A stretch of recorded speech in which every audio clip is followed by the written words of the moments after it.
பிரச்சாரம் வந்தாரு, தேர்தல் பிரச்சாரம். என்ன வந்தாரு? நாங்கள் ஆட்சிக்கு வந்தால் முதல் நாள் முதல் கையெழுத்து பூரண மது விலக்கு. கிழிச்ச இருக்கிற ஆட்சியில் மூட வேண்டியதான கடையை 4700 கடையை 5300 கடையா உயர்த்தி இருக்கிறீங்க. அந்த கடை கூட இல்ல, சந்து கடை. தமிழ்நாட்டில் 5300 டாஸ்மாக் கடை இருக்கு, ஆனா 25000 சந்து கடைகள் இருக்கு. 24 மணி நேரம் சாராயத்தை வித்துட்டு தமிழ்நாட்டை நாசம் பண்ணிட்டு இருக்கிற திமுக ஆட்சியை வீட்டுக்கு அனுப்புகின்ற நேரம் வந்து விட்டது. வந்துடுச்சா? நீங்க பெண்கள் நீங்க முடிவு பண்ணா போதும். பெண்கள் நீங்க முடிவு பண்ணுங்க. தமிழ்நாட்டுள்ள அனைத்து பெண்களும் நீங்க ஒண்ணே வருகின்ற தேர்தலில் நாங்க யாரும் திமுகவுக்கு வாக்களிக்க மாட்டோம் என்ற உறுதி ஏற்றுங்கள். உறுதியா இருக்கணும் நீங்க. ஏன்னா தேர்தல் நேரத்தில் பண மூட்டை எடுத்துட்டு வருவான், கொள்ளடிச்சு எடுத்துட்டு வருவான். அந்த பண மூட்டையை எடுத்துட்டு வந்து தேர்தலுக்கு முந்தின நாள் தேர்தல் அன்னைக்கு 1000 2000 கொடுப்பான். அப்ப உங்க மனசெல்லாம் மாறக்கூடாது. ஏன்னா உங்களுடைய பிள்ளைகளுடைய எதிர்காலத்தை நம்புங்கள். உங்களுடைய பேத்தி பேர பிள்ளைகள் எதிர்காலத்தை நீங்கள் நினைத்து பாருங்கள். இது மிக மிக முக்கியம். இன்னொன்னு, இந்த மது, இந்த சாராயத்தை விட இன்னும் அதிக மோசம் என்ன? போதை பொருட்கள். போதை பொருட்கள் தான். நான் வெறும் கஞ்சா மட்டும் சொல்லல. கஞ்சா சிகரெட் போன்ற இப்ப அங்கங்க அடிச்சுன்னு போயிட்டு இருக்கான். அதை விட மோசமான போதை பொருட்கள் தமிழ்நாட்டில் எல்லா தெருவிலும் கிடைக்குது.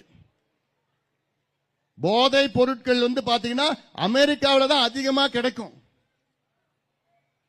அமெரிக்காவை விட அதிக போதை பொருட்கள் தமிழ்நாட்டில் வித்துட்டு இருக்கிறான். என்னென்னமோ பேர் சொல்லிட்டு இருக்கிறான். கஞ்சா, கஞ்சா ஆயில், கஞ்சா ஸ்டாம்ப் மட்டும் இல்ல, ஹெராயின், காக்கேன், எல்எஸ்டி, மெத்தைல் ஆம்பிட்டமின், இப்படி எல்லாம் மாத்திரைகளும் ஊசியும் பவுடரும் போதை பழக்கம். இதெல்லாம் சாதாரண பழக்கம் இல்லம்மா. குடிச்சிட்டு வந்தா வீட்டில் தெரியும், நாத்தம் அடிக்கும். ஓ, இவங்க குடிச்சிட்டு வந்தான்னு தெரியும். ஆனா இந்த போதை பொருட்கள் மாத்திரையை போட்டு ஊசியை போட்டு வந்தானா தெரியறதுக்கு 2 வருஷம் ஆயிடும் உங்களுக்கு. அந்த 2 வருஷத்துல அவன் வாழ்க்கையை முடிஞ்சு போச்சு. அவனை மீட்டெடுக்க முடியாது. ஏன்னா அதுக்கு அடிமையா இருப்பான். வருவான், அமைதியா வருவான், அமைதியா படுத்துட்டு சாப்பிட்டுட்டு போவான். உங்களுக்கு தெரியறதுக்கே 2 வருஷம் ஆகும். இது எங்க தெரியுமா இருக்கு? ஒவ்வொரு தெருவிலையும் வித்துட்டு இருக்கிறான். நான் பள்ளிக்கூடம் 11 12 திண்டிவனத்தில் படிச்சேன்.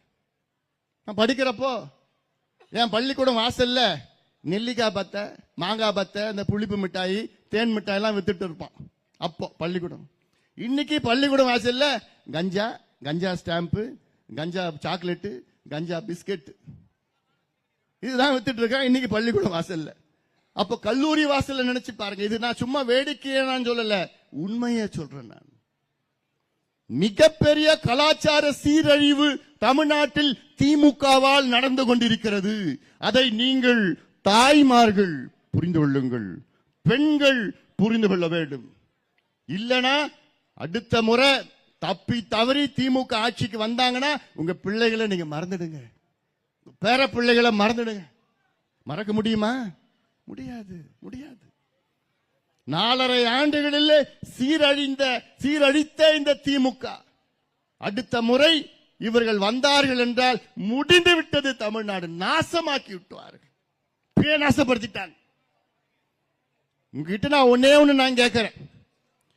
அடுத்த தேர்தலில் யார் வர வேண்டும் என்பதை விட யார் வரக்கூடாது என்பத அந்த ஆழமான கருத்தை உங்கள் மனதிலே ஏற்றுக்கொள்ளுங்கள். இவங்க வரணும், அதை விட இவங்க வரக்கூடாது என்ற அந்த ஆழமான முடிவு. ஏன் இந்த முடிவுனா உங்கள் பிள்ளைகள், பேர பிள்ளைகள் எதிர்காலத்திற்காக. இந்த முடிவை தமிழ்நாட்டில் உள்ள அத்துணை பெண்கள் தாய்மார்களும் எடுக்க வேண்டும். இவங்க திருந்த மாட்டாங்க. நான் இந்த போதை பொருட்கள் அவ்வளவு வேகமா நான் சொல்றேன்னா, இதை விற்கிறதே யாரு? திமுக காரங்க நிறைய பேர் வித்துட்டு இருக்கிறான். ஒரு மாதத்திற்கு முன்பு ஒருத்தனை பிடிச்சாங்க. சாதிக், ஜாஃபர் சாதிக்,